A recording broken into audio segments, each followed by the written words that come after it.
اعوذ باللہ من الشیطان الرجیم بسم اللہ الرحمن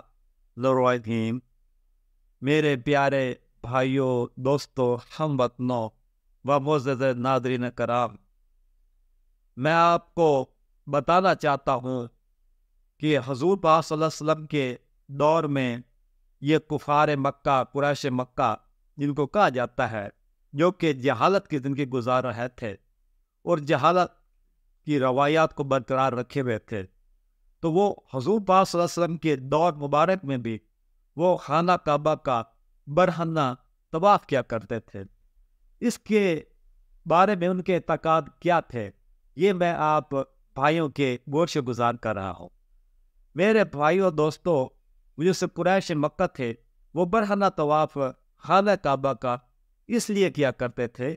وہ کہتے تھے کہ جو سے کپڑے ہوتے ہیں، جو کپڑے ہم پہن کر ہنستے ہیں، وہ کپڑے یہ حرام کی کمائی سے حاصل کیے گیا ہوتے ہیں، ان کو حرام کی کمائی سے حاصل کیا ہوتا ہے۔ اس لیے اگر ہم خانہ کعبہ کا طواف کرتے ہیں تو طواف کرنے کے لیے ہمارے پاس حرام کی کوئی چیز نہیں ہونی چاہیے، حلال کی چیز ہونی چاہیے، حلال کی کمائی ہونی چاہیے۔ ہمارے پاس لباس ہو تو وہ حلال کا ہونا چاہیے، ہم جو کچھ کھاتے پیتے ہیں وہ بھی حلال کا ہونا چاہیے، لہذا تمام چیزیں حلال کی ہونی یہ لازمی ہے۔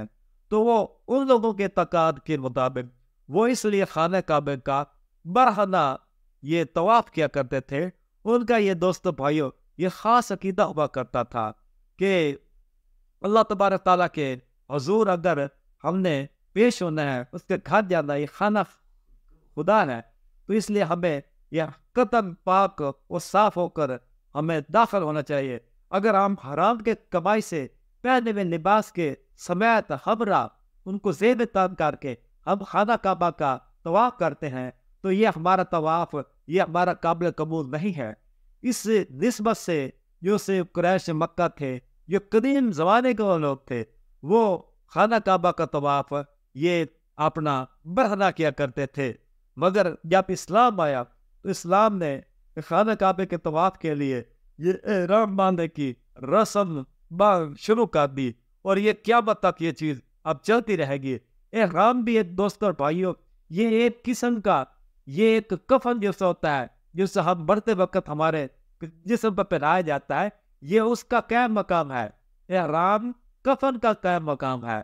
تو ہم جب بھی یہ حاجی لوگ ہیں یا حج پر جاتے ہیں، یا سے یہ حج کی یا عمرے کی نیت باندھتے ہیں، تو اس وقت یہ احرام باندھ لیتے ہیں۔ احرام باندھ کر پھر آگے جاتے ہیں، پھر سارے مناسک عمرہ حج ہے جو کچھ بجا لیتے ہیں، تو انہوں نے ایک اوپر کفن پہنا ہوتا ہے اور اللہ تبارک تعالیٰ کے حضور میں یہ گر گڑا کے دعا بھی کرتے ہیں، خانہ کعبہ کا یہ حج بھی کرتے ہیں۔